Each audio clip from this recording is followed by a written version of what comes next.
চীন নেপাল সীমান্তে স্মরণকালের ভয়াবহ বন্যা ও কাদা ধসে এখন পর্যন্ত অন্তত 292 জনের মৃত্যু হয়েছে আর নিখোঁজ রয়েছেন প্রায় 1,500 মানুষ।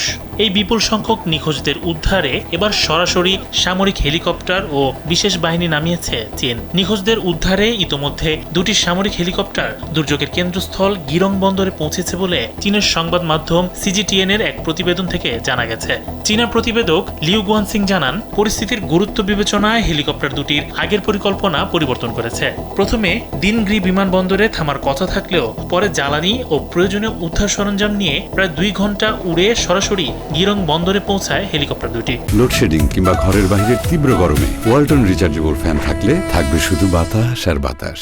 উদ্ধার কাজ আরও দ্রুত করতে Y-20 পরিবহন বিমানে করে পিপলস লিবারেশন আর্মির ওয়েস্টার্ন থিয়েটারের কমান্ডের একটি বিশেষ দলকে ঘটনাস্থলে পাঠানো হয়েছে।